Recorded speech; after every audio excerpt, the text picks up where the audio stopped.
While we're waiting, I encourage everyone, if you haven't already subscribed to the podcast, to please do so. Just pull up a podcast app, search for Keeping It Real, and you know what? I'll actually put something in the chat. I'll put my link tree in there. You can actually just click on that and do that as well. I would appreciate it. And also tell a friend. We really appreciate you letting other agents know about our show.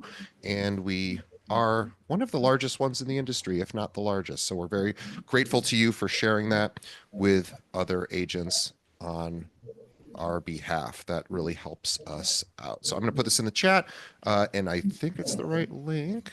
And if not, I'll put the right. Well, you know what? I'm going to test it real quick because I don't always know my links. And we'll get started here in just a minute.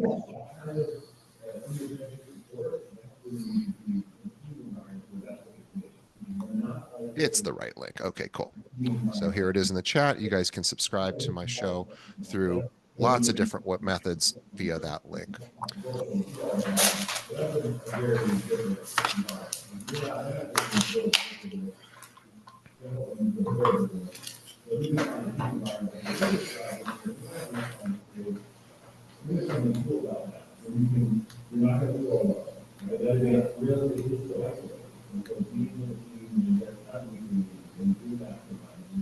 So I want to share with you guys a story before I bring on Mary Lou about the company Mary Lou works with, which is called The Locker Room.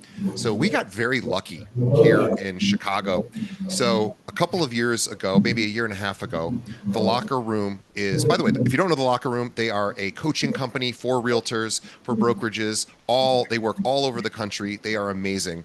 And they came to us with a really interesting proposition. They go, we don't really want to hire a sales team and have to sell our services all over the country to all these different agents. It's just a lot of work and just not really what we want to do. We want to focus on really just one brokerage per market. And we thought that's a pretty smart idea, And so we got really fortunate and said, well, let's take a look at their content. Let's see how good it is because we weren't that familiar with it. And we started looking into their courses.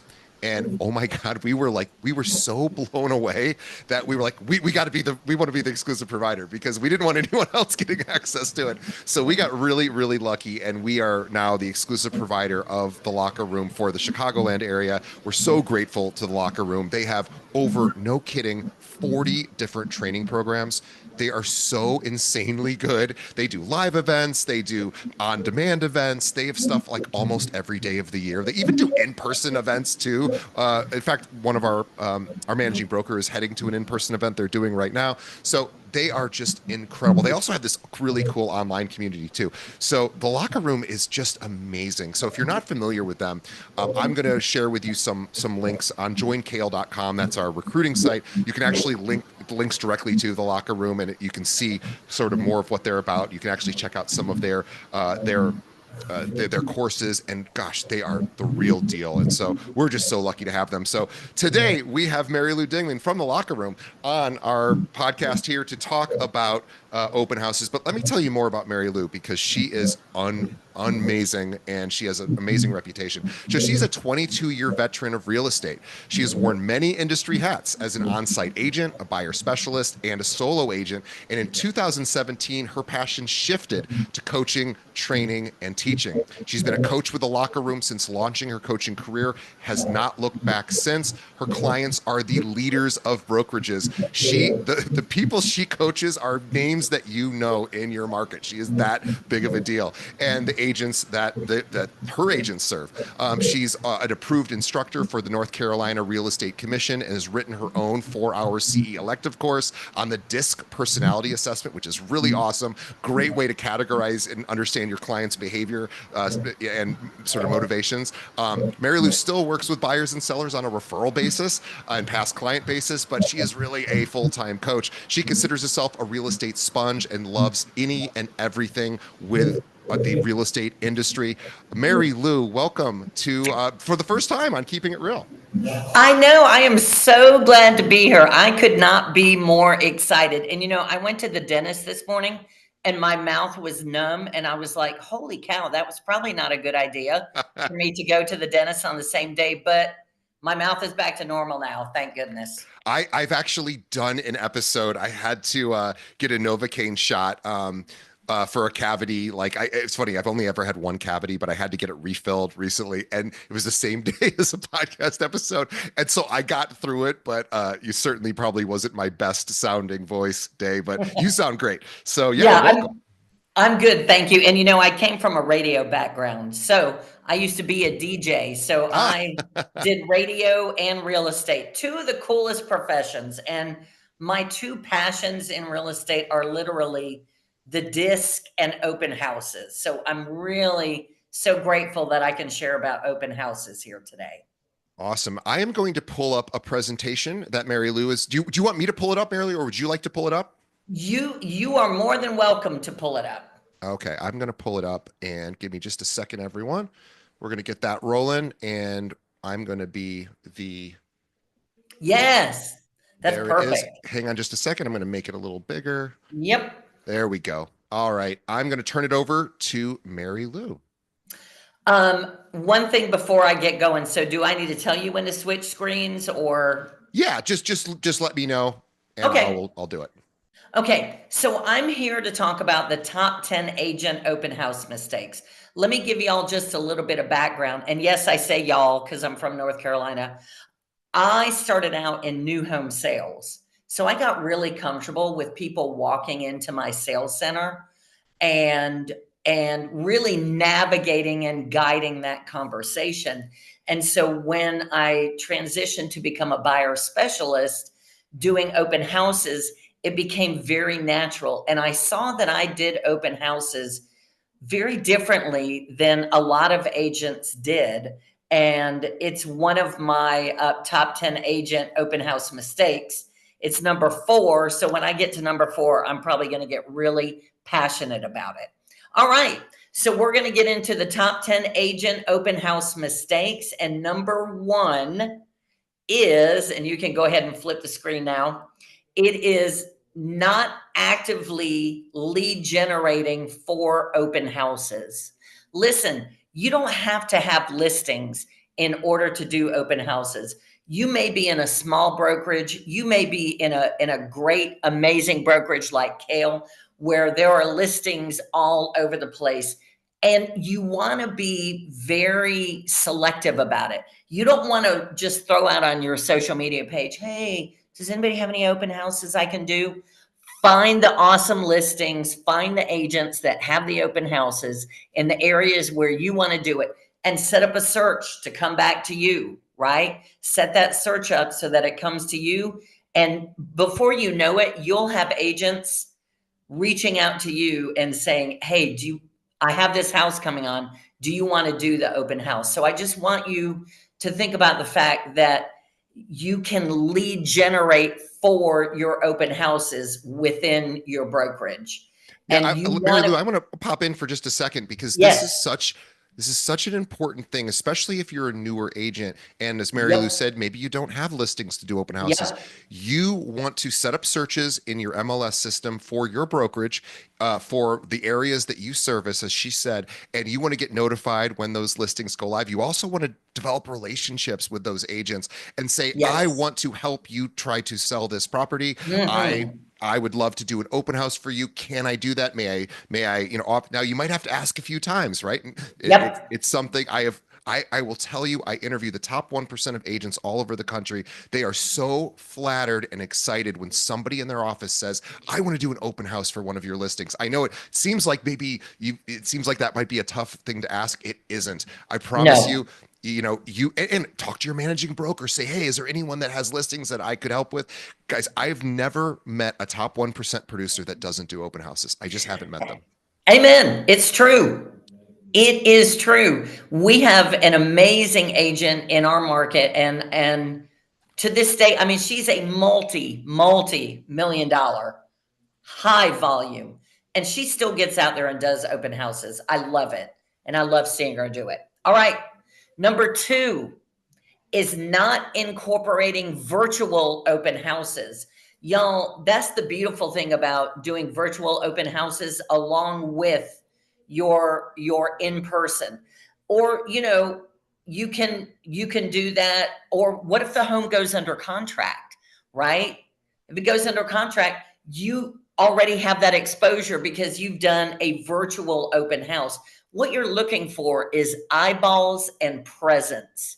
You want that presence. You want to be known as someone who does open houses and gets that open house out to as many people as possible. You can do standalone virtual open houses. I remember I had an agent in coaching, and it was right around the Christmas holidays, and I challenged her. She was so much fun to coach because she was always up for a challenge. And I challenged her to do 3 virtual open houses, like, that week or 2 weeks in between Christmas and New Year's when everybody's like, you don't even know what day it is. And so she scheduled 3 virtual open houses. She had so many views on that. She actually picked up, I believe, 2 or 3 buyer clients and a couple of sellers just from doing those virtual open houses.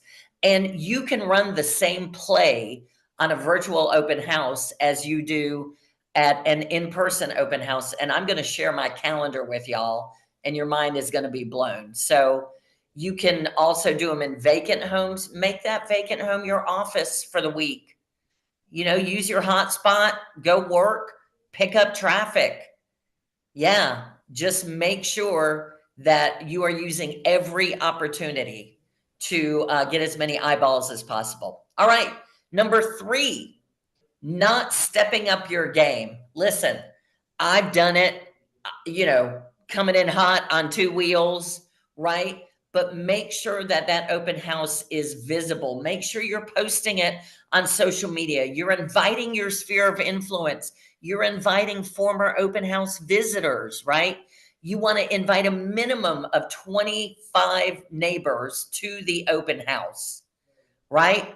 For a sneak peek. I'll talk to you about that in just a minute. But you're lead generating for listings when you do that. And when you do invite the neighbors, they're going to be like, wow, this is what this agent does to sell homes. So when I'm ready to list, I'm going to list with that agent, whether you were the listing agent on that property or not, but you were the one that was out knocking on their door, right? So use all those opportunities. And, pinwheels are great to use instead of, going and blowing up balloons, but make sure you're following your sign ordinances in whatever your municipality is. Typically, I will door knock at the same time I'm putting my signs out. So I'll usually do those 2 things together.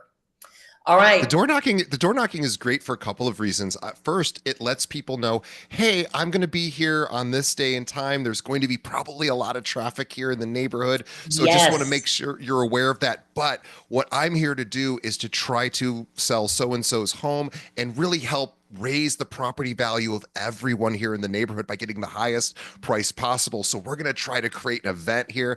And by the way, please come by. We'd love to see you.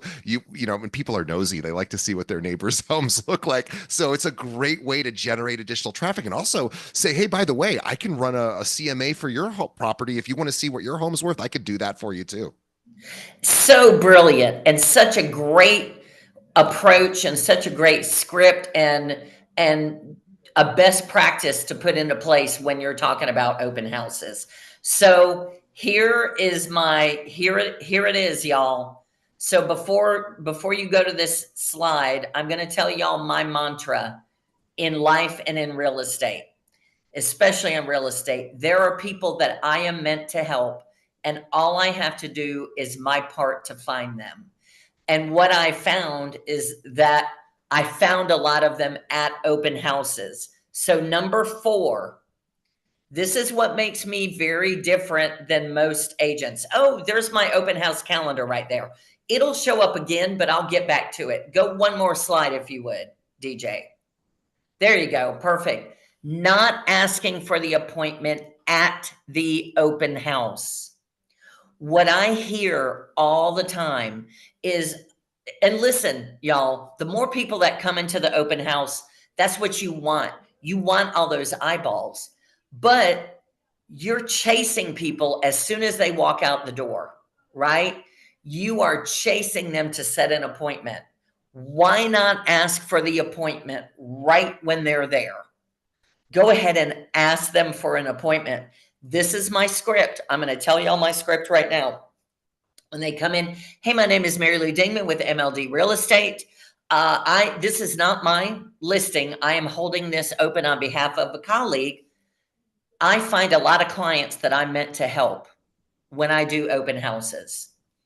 I'm going to let you go ooh and ah right now. Go look through the home. Meet me back in the kitchen. I want to hear your feedback about this home, and we will set up an appointment to see if we're a good fit to work together. I told them I was going to be asking them for an appointment. So that ask is so much easier when they come into the kitchen and I get their feedback about the open house, and I say, hey, let's sit down and see if we're a good fit to work together.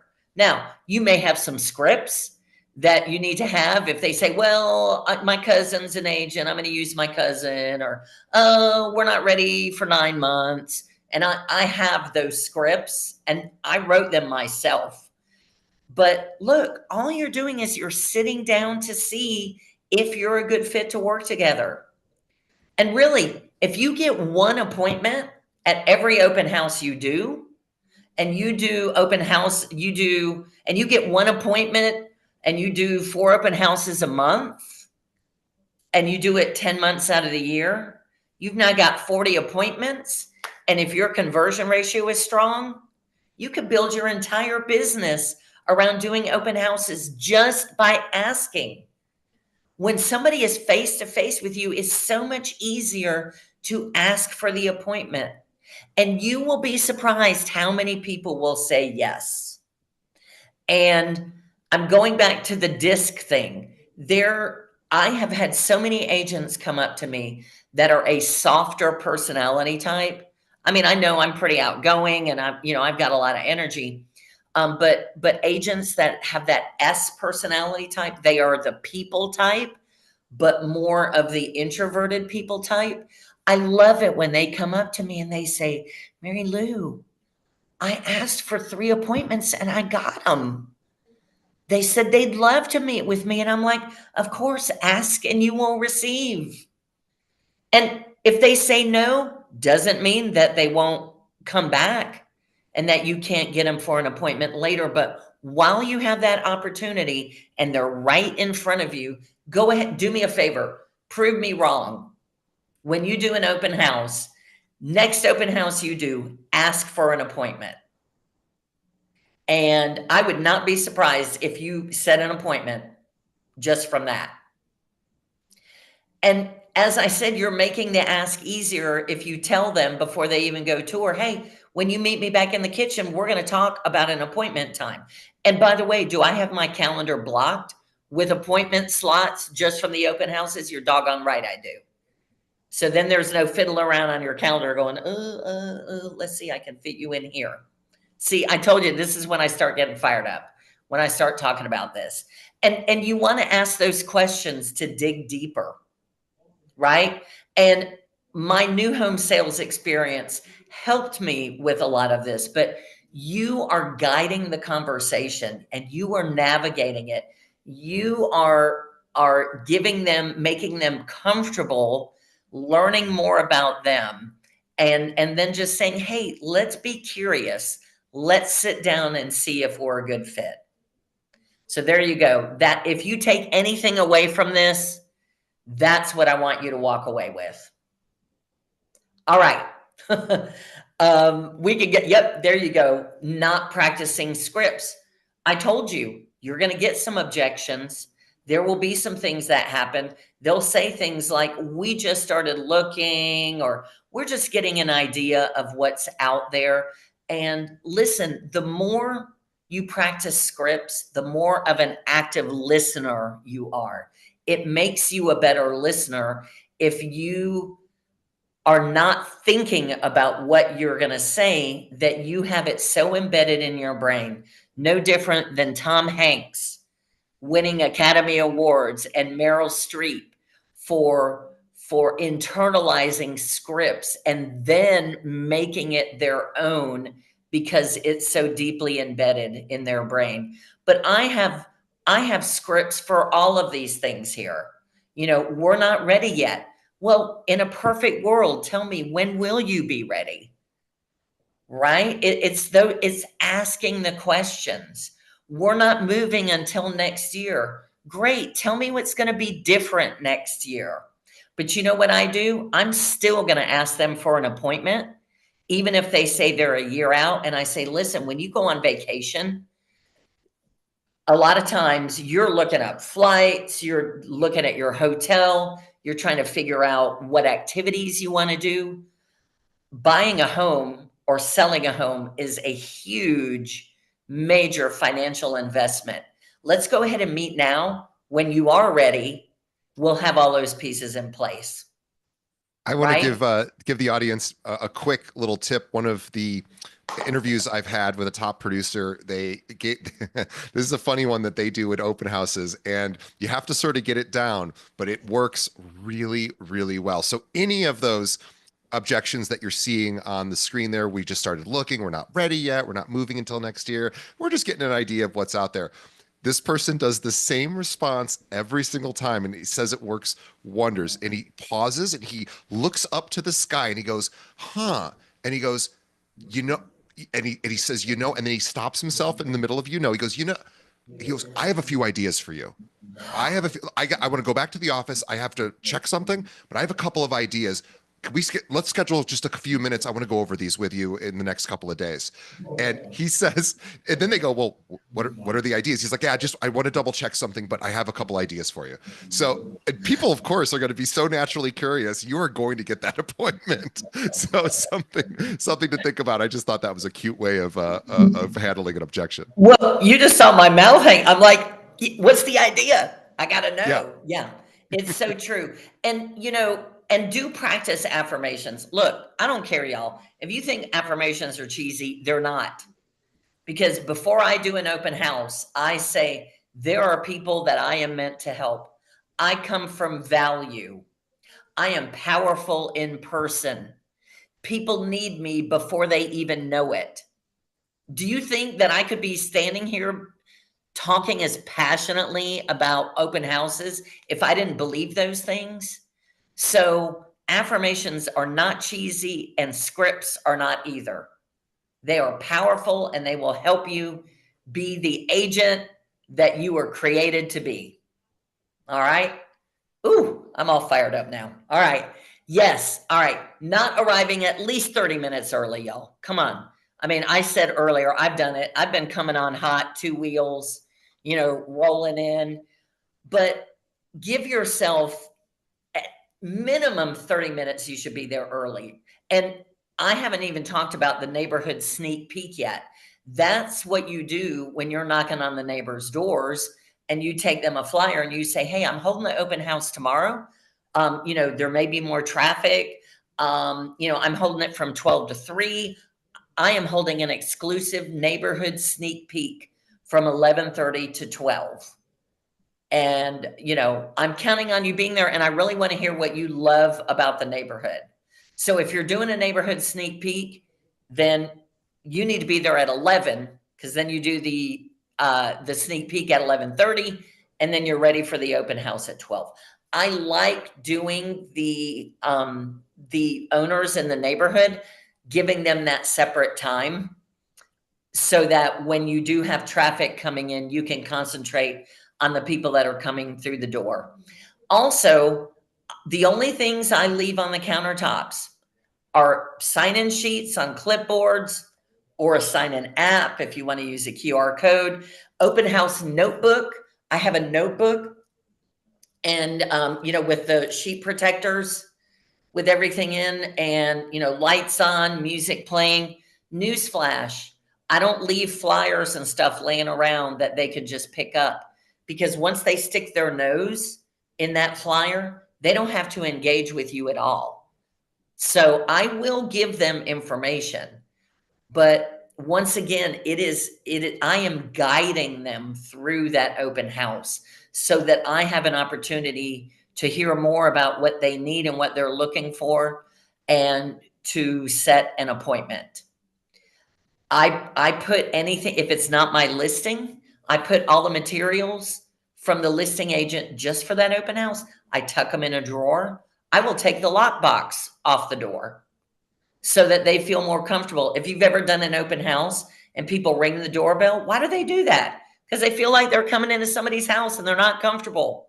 Well, make it make it comfortable. That's the way we like to do things here in North Carolina. It's like, come on, y'all, everybody come on in. So just make sure you're there early enough to set the stage. Okay. I love the idea, Mary Lou, of doing the owners ahead of time, because you probably get a lot of good information about the neighborhood, and Yep. just kind of, and you could also say, you know, hey, I'm going to be kind of partly responsible for the next person that buys this place. So I'd love to hear from, you know, from from you guys, like, what are you looking for in a neighbor? You know, what's special about this property? You know, what's the, you know, you could just engage with them and try to, you know, develop a rapport with them as well. I mean, I know you were talking about, becoming the mayor of your town. Well, this can make you a mayor of a neighborhood. Yeah. And if you do an open house in a neighborhood, I mean, and you like that neighborhood, you like the vibe, you might be like, I'm going to start farming this neighborhood. And it makes it a lot easier for you to do that if you've had some rapport with those neighbors already because they came to the sneak peek that you did for the open house.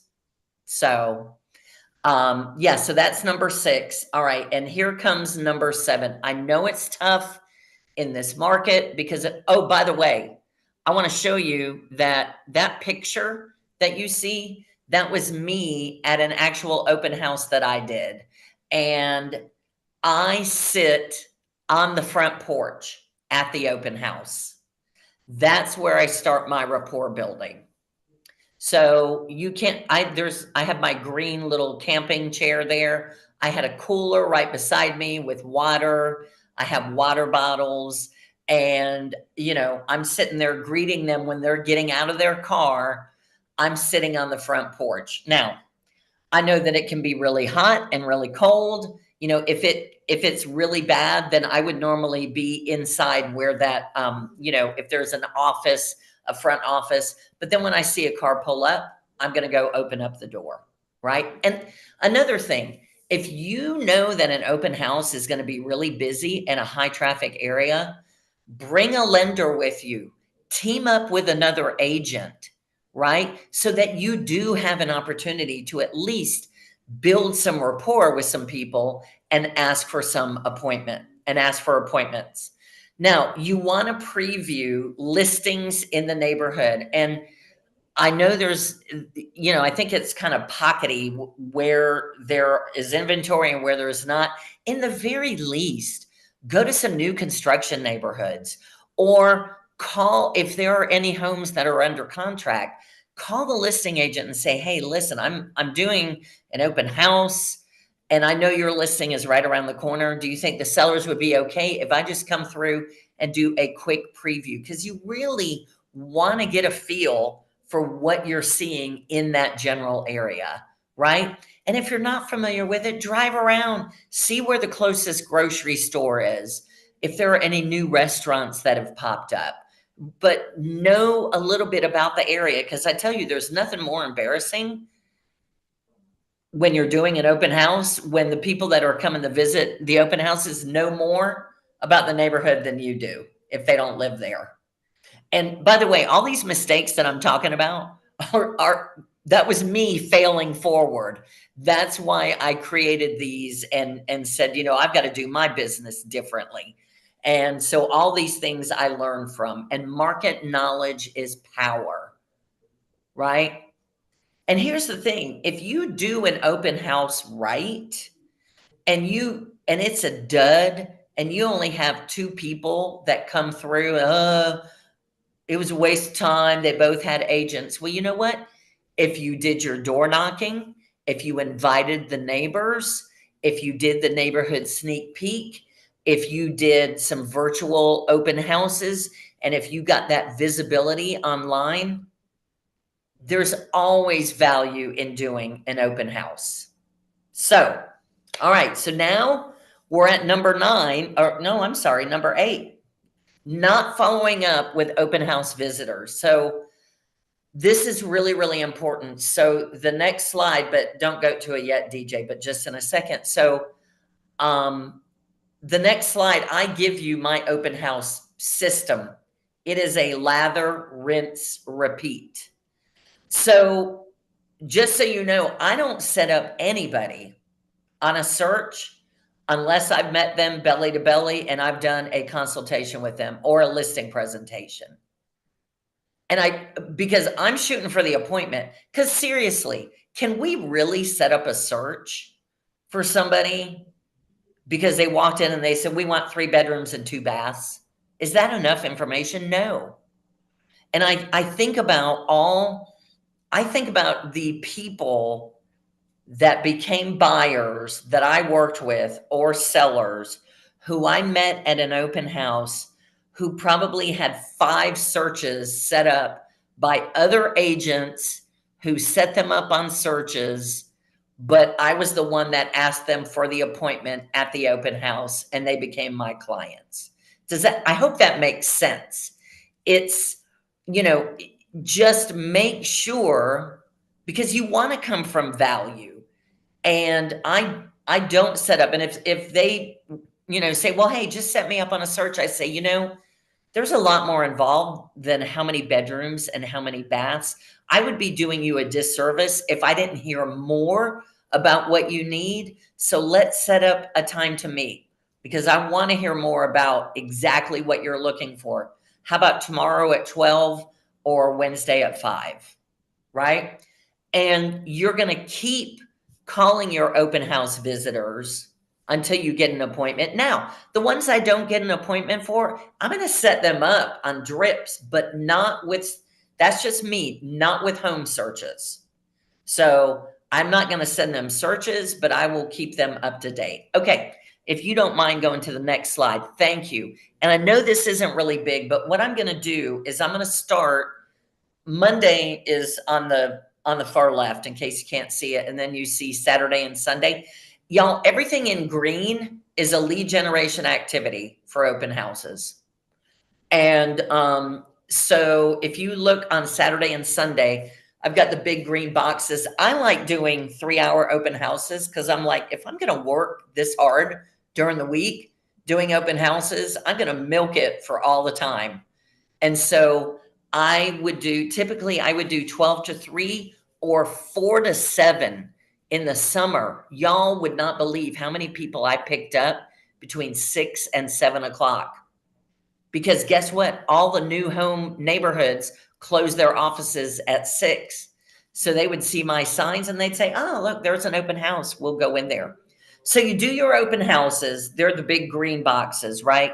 Then you sit down Sunday night, you write your thank you notes, you catch up on your shows, and you put everybody in your database. Monday morning, you go ahead and call everybody, even if you just get a voicemail. Hey, it's Mary Lou Dingman from MLD Real Estate. We met at the open house yesterday.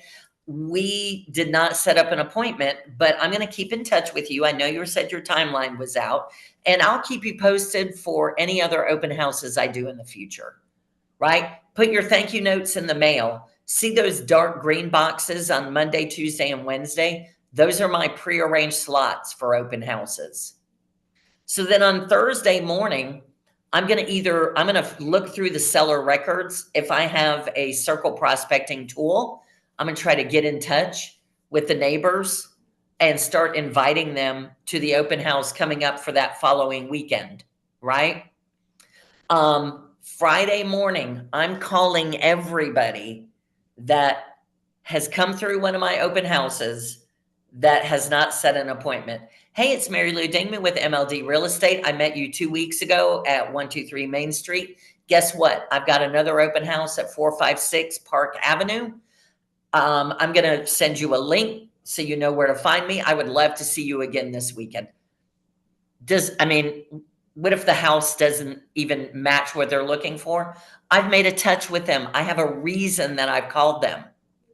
So then either Friday afternoon or Saturday morning, I am putting out my signs and door knocking. You can do it either or. And then y'all, I'm making fun of us, but I even put time in there for you to eat lunch, right? Because we as agents were saying, I don't have time to eat. I built in lunchtime. So you've got time to eat lunch. And then you see that 30-minute sneak peek on Saturday and Sunday mornings, and then going straight into the open house. And then it is a cycle. It's lather, rinse, repeat. This is your open house system. So every Friday, you are calling anybody. So, of course, that list could really grow. Tell me, are they going to remember you if they're hearing from you once a week? If they get a card from you in the mail, because they'll probably get the card by Wednesday if you put it in Monday morning's mail, and you're still sending them, any market updates or anything like that you have in your CRM. Okay. I'd like to pause for a second and mention, Mary Lou, you have two specific tasks here that I think, I'm guessing 99% of agents who do open houses do not do. Number one, the handwritten thank you. Guys, people do not get handwritten thank yous anymore. It is not a thing. So when you send one to somebody or when you receive one, think of how good that feels. We get, on average, the average human, it's probably less than this now, but 5 years ago, the average person in this country receives one handwritten note a year. So it's probably less than that now. So even doing that is going to separate you from probably all the other agents in your area. But then the other thing she mentioned, which I've not heard anybody say, is calling the person that you met at the previous one to invite them to the next one. How brilliant is that? Now, obviously, if it's not going to meet their needs, you're not going to invite them, or maybe you could say, hey, I've got this other one. It's not going to be a perfect fit for you guys, but if you know anyone that might be a fit for, I'm going to send you a link. Please pass it along. But just calling and inviting somebody every week to an open house, that's a brilliant idea, because it's going to keep you in front of it. No one else is doing that. And, let me tell you, DJ, what's so funny is because I blast open houses so much, my friends, my sphere that I haven't seen in a couple of years, if I am doing an open house in their area, they'll come see me. Guess what? I've now made a reconnection with somebody in my sphere of influence. That's a touch. That's a contact.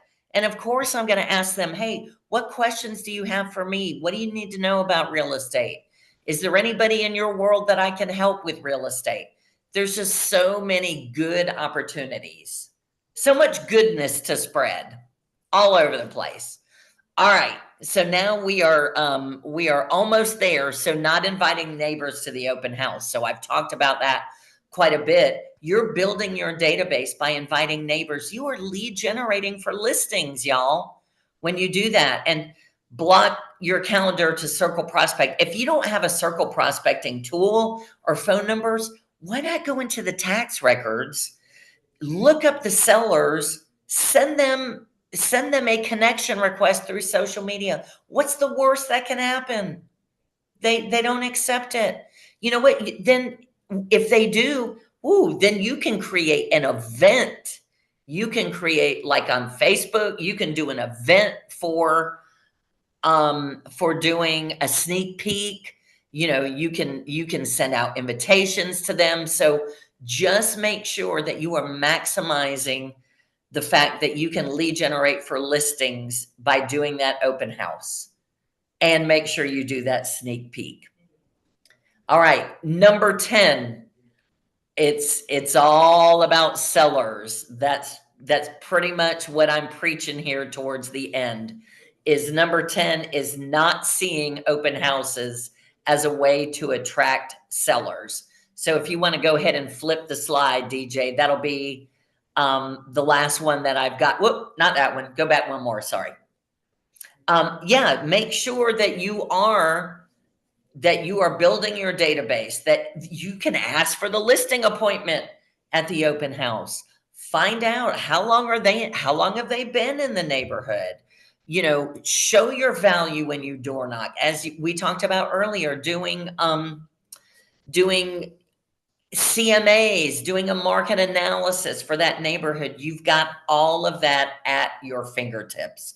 So this is the end of my presentation, but I'm a coach, DJ. So can we go to the next slide? This is a coaching moment that I want to make sure that everybody does. So what I want, and I know you're familiar with the KISS because we do this in the locker room.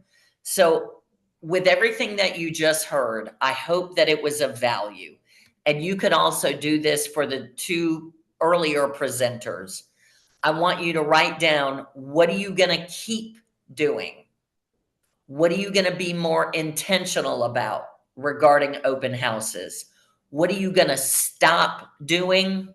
What's not working in your favor? And what are you going to start doing? If you come up with that plan, give it a little bit of thought after we're done with all of this, and just implement it for the next 30 to 60 to 90 days, I promise you, you will see a change in your open houses. So that's what I've got for all of this. So what y'all got for me? That's what I need to know. Well, I would like to ask you how you recommend an agent who is newer approaches an agent who has a listing in their office to ask for open houses. What are some do's and don'ts? Okay, I like that question. I will tell you this. If you are in a brokerage that has training for you and that offers you that, plug in and do it. Okay. Because when they see that you're hungry, they're going to be more likely to do that. I personally would do it. If you want to build a good relationship, I would try being face to face, I think, or voice notes. You know, voice notes are pretty cool now. You can leave a voice note on the phone. It's just a step above a text.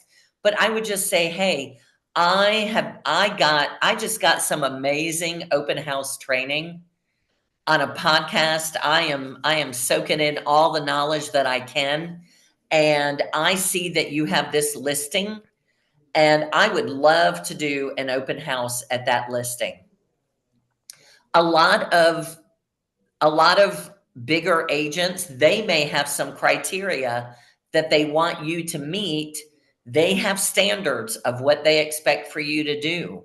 And if they have standards, make sure that you follow those standards, because they have a way that they want their listings marketed.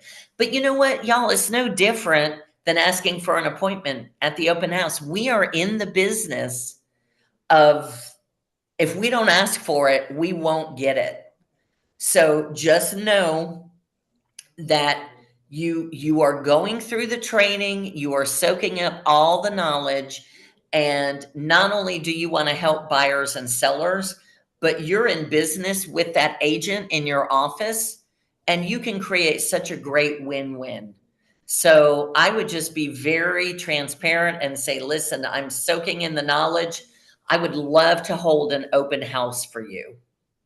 And I would also suggest, that's great advice. I would also suggest to have a written down plan so that you can share that Yes. with the agent to say, I just want you Mm. to know, here's what I plan to do for your listing. I have 10 things I'm going to do, or 15, whatever it might be. Yes. I'm going to start doing this on Wednesday. I'm going to go all the way through the week. And, we're going to get the neighbors involved. We're going to, and, you do this, and the person is going to say, wow, this person's got a plan. They know what they're doing. And yeah, sure, go ahead, go nuts. Or maybe they'll do Yeah. it with you. Maybe they'll they'll do an open house with you. It could be. Absolutely. Absolutely. And y'all, I've had open houses where nobody showed up, and I've had open houses where 20 people show up. But I'll tell you this, and I used to wait tables. If you've ever waited tables, the busier you are, the more of a zone you get in, and you just flow, and it just becomes really natural. It's like this rhythm. And so when you're doing an open house, and if you make this rapport with somebody, you say, hey, listen, I want to meet with you. You'll find yourself becoming more bold because you're navigating a lot of conversations, and you say, almost like you said, I have an idea. I have an idea. When I'm done with this open house, I'm going to call you. Okay. And we'll talk about that idea. So It doesn't matter how many people you have. You can find at least one person that you can ask for an appointment. Yeah, I think, open houses, look, they take time. They're a process. I understand that it's not as easy as posting a social media, maybe even filming a social media video might be even be easier than hosting an open Yes. house. So we understand this takes time, but I promise you this works. I will tell you right now, I do have a license. I've never technically used my license. So for all purposes, I am not really a practicing agent. I'm just not. In fact, when I bought my last property, I had to have my boss do it for me because I was like, how do I do this? So even though I have a license and I have this podcast that's fairly popular, the reality of it is I still need help. But the reason, really, what I'm going to tell you here is this is kind of funny. So my girlfriend and I are kind of talking next steps, and we are, discussing what we want to do as far as, the rest of our lives and where we want to live and move. And just as of last week, we were talking about moving out to a suburb, a very close suburb to the city. We live in the city now, and we're thinking about, children and what we would have to do to get in an area with good schools. And we started, even though we are about 9 months away from actually purchasing a property in that area, she's like, I'm going to pull up some open houses. Let's just go and see what they are ahead of time. So let's just get familiar with the area. So people do this. This is something. And, again, I won't really need an agent because I work here. But if I didn't work here, I'd be doing the same thing. I'd be going there. I wouldn't have an agent, and I would need to talk to somebody. So the only way we are going to get familiar with that area is through open houses. So I hope there's open houses in that area. It's actually going to be super helpful for me because you can get a lot of understanding through the videos and the pictures that are in the MLS listing. But I need to see the neighborhood. I need to see Mhm. exactly kind of how the property is situated. And we're buying like a single family home. So this is something that's, in a condo, it's maybe a little different, but for single family homes, boy, for any type property, you really need to be there. And so I need open houses because I need to figure out what neighborhoods to live in and that. So this is something that people really, really need. So even if you're like, yeah, it's a little bit of a headache, it's a lot of work, it's like, no, you're doing a huge service to people. And by the way, you're going to get clients along the way. And I've actually broken it down and have done some math. So with open houses, with that calendar that I had, it's probably about 21 hours of work a week. And I have done the math with a reasonable average price point. And what I figured out is it's pretty much like a part-time job. So if you took a part-time job and the employer said, all right, so we want you to work 22 hours a week. You're going to talk to people. You're going to be in some houses. You might be doing a little driving around. And guess what? You're going to make $125,000 in gross commission income. Does that work for you? I It, it, mean, it works for me. I think that's amazing for a part-time job. yes, exactly. Awesome. So, And again, the brilliance of it is you don't even have to have listings to do it. You can literally do this if you're day one in the business. Now, again, you're going to have to be persistent. You're going to have to earn your way into some of these agents' lives to allow you, because as Mary Lou said, a lot of them have standards. They have a reputation to uphold. So you're going to have to get to know them and say, what can I do to uphold your standards? I want to make sure that I'm representing your brand appropriately. And of course, you're going to want to do that. But people want you to do this. Most agents don't really want to do open houses. They just don't want to. It's a lot of time. It's like Mary Lou said, it's really like a part-time job, but you're taking work off their plate. It makes them look good to the seller, and also it's giving you opportunity as well. So open houses are the key. They really are. I promise you, I've interviewed hundreds upon hundreds upon hundreds of mhm. top 1% agents. Not one, maybe one told me they don't do open houses. I don't even remember one saying that, but I'll Yep. just assume there's probably one outlier. But I'm telling you, 99.99% of them do open houses, and there's a reason they do. Amy Dwan Kim, top 1%er here, does 2 to 4 open houses for every single listing, and she's Yep. like, the more the merrier. So Mhm. guys, so Mary Lou, is available. I want everybody to reach out to her. We will be sending her information out. She's going to be reaching out to you as well, as Yep. a thank you for coming here. She's got some giveaways for you, so we're going to get her your information. She is going to get that over to you, so be on the lookout for information. She is an amazing coach. Everybody needs a coach. Every Mm. professional athlete, I've had a lot of them on my show. Guess what? They all have coaches. We all know that. Yep. And then we think, well, if like the most elite athletes need coaches, like I probably need a coach too. And I have a coach. I have coaches for lots of different parts of my business and personal life. It's really helpful. You can't do everything yourself. You're not supposed to do everything yourself. And coaches actually help you do better. So I really encourage you to, check out Mary Lou, check out Kim. She was the social media coach prior to this. And, all we are just big fans of coaching. Coaching is the way that, the way forward. So check out Mary Lou at the tlrnation.com is the locker room. I will send you guys more information about that too. And we really appreciate everyone's time today. I hope this was useful. I am so grateful to all of our guests, Mary Lou, Kim, and Amy. Thank you so much. And our sponsor, A&N Mortgage. Thank you for helping make this happen. Couldn't have done it without you. We will be doing this again in a month. So thanks everyone out there. And, please let us know what you'd like to see on these webinars. What's a topic? Where's a Mhm. challenge? Where are you getting stuck right now? This is tough market, guys. Where are you getting stuck? You're stuck. Everybody's stuck somewhere. I'm stuck. You're Mhm. stuck. We all have sticking points. Where are we finding frustration? That's what we can help you get past. So I will be reaching out to each one of you individually too to find out your sticking point, and I'm going to offer you a resource, possibly a podcast episode or a handout. I'm going to get you something as a thank you for helping me with this webinar today. So in the next week, you'll hear from me as well. All right, everybody, we will see you on the next webinar and the next episode. Mary Lou, thank you.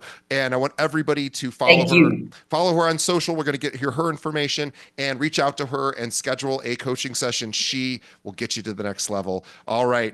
See everyone on the next webinar. Thanks, guys. Go enjoy the rest of your day. Thank you.